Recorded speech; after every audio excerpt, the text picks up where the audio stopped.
वैश्विक महामारी कोरोना ने बिहार के मधेपुरा में भी दस्तक दे दी है। मधेपुरा जिले के बिहारीगंज की एक महिला कोरोना संक्रमित पाई गई है। महिला को पेट में दर्द की शिकायत पर आईजीएमएस पटना भेजा गया था, जहां हुई जांच में उसे कोरोना संक्रमित पाया गया। उसके बाद उसे बीती रात ही आईजीएमएस से एनएमसीएच के कोरोना वार्ड में भर्ती करा दिया गया। इधर संक्रमण की सूचना के बाद जिला प्रशासन ने महिला के गांव के 3 किलोमीटर रेडियस के 5 गांव को सील कर दिया है। सभी मार्गों पर पुलिस बल के साथ साथ मजिस्ट्रेट की तैनाती भी की गई है। तो वहीं महिला के परिजन समेत उसके संपर्क में आए 30 लोगों को मधेपुरा मेडिकल कॉलेज में आइसोलेट किया गया है। हमने हमेशा आकर इन लोगों को सुधि लेने का काम करते हैं, मगर सरकार बीडीसी के माध्यम से कोई ऐसा व्यवस्था नहीं दिया है कि जो इन लोगों को हम मदद कर सकें। मैं अपने स्तर से मुखिया जी, यहाँ के बीडीओ साहब, ये तमाम अधिकारी से मैं गुहार लगा चुका हूँ कि जिनके पास राशन कार्ड नहीं है, उनका परिवार एकदम भूखमरी के कंगार पर पहुँच गया है, उनका परिवार भूखे मर रहा है, उन लोगों को राशन का व्यवस्था किया जाए, मगर कोई सुन नहीं रहा है। आज 8 दिन पहले सरकार के द्वारा मतलब सर्वे कराया गया कि जिनके पास राशन कार्ड नहीं है उनको राशन देने का व्यवस्था किया जाए, मगर यहाँ वार्ड और मुखिया को फार्म मिलने का एथराइज किया गया सरकार के द्वारा भरने का, तो हम लोग का कोई जानकारी नहीं दिया गया। 35 वर्षीय वकील मलकीत सिंह का शव पंजाब में होशियारपुर के हरगढ़ गांव में उनके घर में पाया गया। देखने में मामला डकैती का लग रहा है। मिली जानकारी के अनुसार मलकीत सिंह घर में अकेला ही रहता था। परिवार में उसके 2 बेटे हैं। बड़े बेटे को उसने घर से बेदखल किया हुआ है, जबकि छोटा बेटा चंडीगढ़ में ही पढ़ रहा है। फिलहाल पुलिस घर में लगे सीसीटीवी कैमरों की जांच कर रही है।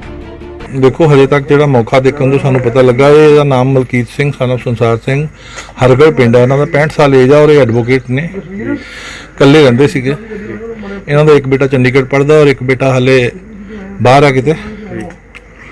इन्हों जिहड़े कतल किया गया क्योंकि हथ पैर बन्ने हुए मिले ने और समान खिलरिया होया मिला समान का, जिहदे असीं तफ्तीश कर रहे हैं। हरियाणा के अंबाला में हुई बारिश ने जहां मौसम में ठंडक बढ़ा दी है, वहीं इस बारिश ने किसानों के लिए मुसीबत पैदा कर दी है, जिसकी वजह से अंबाला अनाज मंडी में खुले में पड़े गेहूं की बोरियां बरसात की वजह से भीग गई हैं। जो बोरियां ढकी हुई थी वो ही बची हैं, लेकिन बाकी बोरियां भीग गई। आशंका जताई जा रही है कि किसानों का इससे बड़ा नुकसान हो सकता है। अभी 20 अप्रैल को हुई बरसात में किसानों की कटी कटाई फसल पर भी बरसात ने अपना कहर दिखाया था, लेकिन इससे फसल को कम नुकसान हुआ था। अब दोबारा पड़ी मौसम की मार से किसानों की दिक्कत बढ़ना लाजमी है। 30% कणकां वड़ चुकियां ने, बाकी खेत दे विच ही खड़ियां ने। उहदा नुकसान काफ़ी हैगा, जिहदे नाल पर्ची ना होण दे कारण असीं काफ़ी जदोजहद दे विच हैगे आ। कणकां का नुकसान बहुत ज़्यादा। अज सवेरे मींह जिहड़ा हैगा वो इतना पिया भी एक बार तो ये पता लग गया बई कणकां साड़ियां सारियां तबाह हो जाणगियां। चलो महाराज का शुकर आ बई हुण इस टाइम बरसात रुकी हुई है, थोड़ा बहुता हो सकिया तो देखांगे, धुप्प निकलिया तो वडवावांगे, मगर पर्ची ना होने करके किसान जिहड़े हैगे काफ़ी तंग ने। कुछ गुरुद्वारे दे विच ढेरियां लगियां ने जिमीदारां दियां, ते इस टाइम वो पानी बाल्टियां नाल ही बाहर कढ़ रहे हैं। यहाँ पर जो है कोरोना महामारी की वजह से हमारी प्राथमिकता थी कि जितना जल्दी से जल्दी हो सके हम अनाज को मंगवा सकें, ताकि किसान जो हैं अपनी फसल को यहाँ ले आएँ और हम उनको सुरक्षित तरीके से घरों में भेजा जा सके उनको। लेकिन क्या हुआ कि जो फसल थी आ गई है मंडी में, आगे जो उठान करने के लिए लेबर उतनी मात्रा में उपलब्ध नहीं है, जिसकी वजह से मंडी में काफ़ी मात्रा में गेहूं पड़ी हुई है।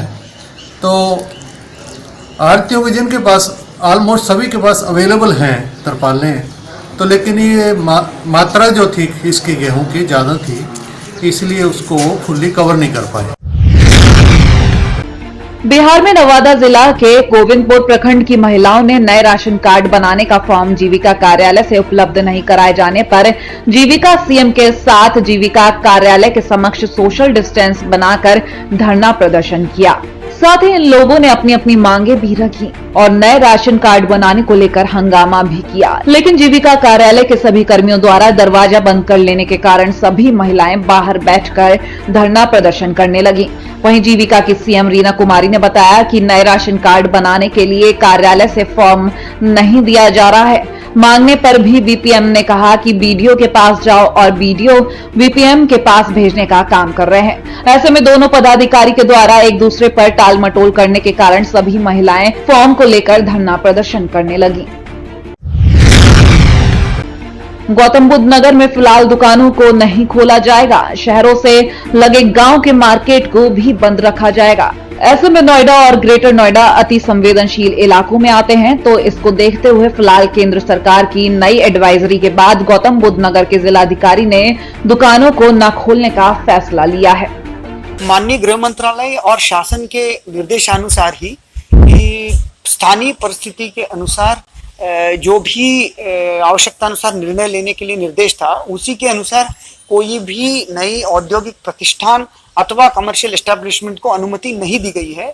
अतः जो माननीय गृह मंत्रालय और शासन द्वारा जो निर्देश दिया गया, उसी के तहत यहाँ कोई नई प्रतिष्ठान न खोलने के लिए निर्णय लिया गया है। यह स्थानीय आवश्यकता अनुसार यह निर्णय लिया गया है और जैसे आने वाले स्थिति में परिस्थितियां जैसे बदलेगी तत्समय निर्णय लिया जाएगा। कोरोना वायरस के सैंपल की टेस्ट में लापरवाही बरतने वाली फरीदाबाद की SRL निजी लैब को स्वास्थ्य विभाग की तरफ से कारण बताओ नोटिस भेजा गया है।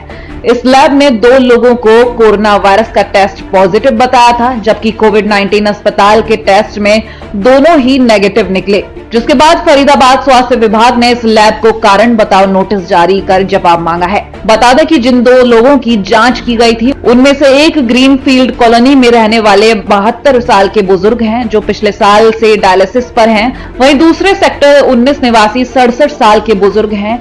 ये अपने इलाज के लिए एक निजी अस्पताल में गए थे। वहां पर डॉक्टर द्वारा उनको कोरोना टेस्ट कराने की सलाह दी गई, जिसके बाद उन्होंने फरीदाबाद की एक निजी लैब SRL में कोरोना की जांच कराई। जांच में उनको कोरोना वायरस से संक्रमित बताया गया, लेकिन दोनों की ही रिपोर्ट कोरोना हॉस्पिटल से नेगेटिव आई है।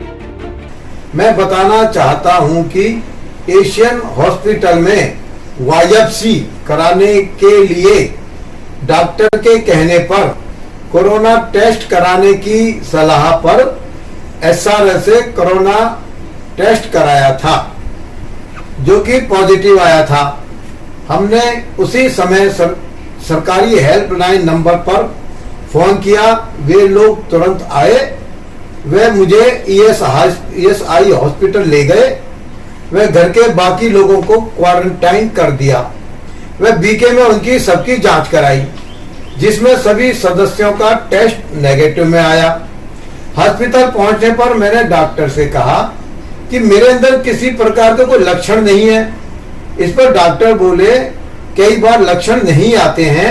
वे उन्होंने मुझे हॉस्पिटल में दाखिल करके मेरे 2 बार टेस्ट किए, जो कि दोनों बार नेगेटिव आए। उसका कोई हमारे मरीज थे पहले, तो उन्होंने पॉजिटिव दिया था। फिर दूसरी लैब से जांच करा, वो प्राइवेट थी, उसमें दोनों में नेगेटिव आया। इस कारण उसको शो का नोटिस दिया था। हरियाणा में फरीदाबाद के सेक्टर 58 में थॉमसन प्रिंटिंग प्रेस के गोडाउन में अचानक आग लग गई और देखते ही देखते आग ने भीषण रूप धारण कर लिया। जब आग लगी उस समय गोडाउन में सिर्फ सिक्योरिटी गार्ड तैनात थे, जिन्होंने तुरंत पुलिस और फायर ब्रिगेड को सूचना दी। मौके पर पहुंची पुलिस और फायर ब्रिगेड से भी आग पर काबू नहीं पाया जा सका। इसके बाद करीब आधा दर्जन गाड़ियां और पहुंची, लेकिन तब भी आग पर काबू नहीं पाया जा सका। इलाके के सब इंस्पेक्टर बलबीर ने बताया कि आग पर काबू पाने की कोशिश की जा रही थी, लेकिन आग पर काबू नहीं पाया जा सका। उन्होंने बताया कि यहां कंपनी का गोडाउन है, जिसमें माना जा रहा है कि शॉर्ट सर्किट के कारण आग लगी थी। ये थॉमसन प्रेस का गोडाउन है सेक्टर 58 में, प्लॉट नंबर 208A 209 प्लॉट है। और हमें सूचना मिली भाई यहाँ पे आग लगी है किसी शॉर्ट सर्किट से, तो हम फायर ब्रिगेड को फ़ोन किया तुरंत, और अब पुलिस भी मौके पर तुरंत पहुँच गई है और उसे अभी फायर ब्रिगेड और पुलिस के द्वारा आग को काबू किया जा रहा है। अभी आग काबू नहीं हुई। हरियाणा के फरीदाबाद में बाजार में बनी दुकानें नहीं खुलेंगी। प्रशासन ने साफ कर दिया है कि सिर्फ कॉलोनी में बनी दुकानें या फिर दूर दूर बनी दुकानें ही खोलने की इजाजत होगी। वहीं फरीदाबाद के डीसी यशपाल यादव का कहना है कि गाइडलाइंस को लेकर कुछ कंफ्यूजन जरूर हुआ था, लेकिन अब ये साफ कर दिया गया है कि शहर के बाजार नहीं खोलेंगे। इसके अलावा जहां हुड्डा सेक्टर में जो मार्केट है वो भी नहीं खोली जाएंगे। इसके अलावा गांव में अगर कोई दुकान है तो वही खुलेंगी या फिर कॉलोनी में जो दुकानें हैं वही खोली जाएंगी। आज सुबह ही MHA के द्वारा अपने ऑर्डर्स को फर्दर क्लैरिफाई किया गया है और उसमें स्पष्ट तौर पर बता दिया गया है कि गांव के अंदर सभी तरह की दुकानें खुली रहेंगी, क्योंकि वहां पर ज़रूरी सामान से संबंधित दुकानें ही हैं, कोई मॉल्स नहीं हैं, बाकी चीज़ें नहीं हैं, तो वहाँ पर सभी दुकानें खोलने के आदेश हुए हैं। लेकिन अगर किसी गांव के अंदर मॉल है या कोई कॉम्प्लेक्स है मार्केट टाइप का, तो वो नहीं खुलेगा। इसके अलावा शहर के अंदर सिर्फ स्टैंड अलोन शॉप्स हैं जो किसी पर्टिकुलर कॉलोनी को जो ज़रूरत की चीज़ें होती हैं वो प्रोवाइड करवाती हैं, या उनकी नेबरहुड शॉप्स हैं या उस कॉलोनी के अंदर किसी तरह की शॉप्स हैं, सिर्फ वो शॉप्स खुली हुई हैं। कोई क्लियर कट जो मार्केट कॉम्प्लेक्सेस हैं वो नहीं खुलेंगे, जो हमारे मॉल्स हैं वो नहीं खुलेंगे।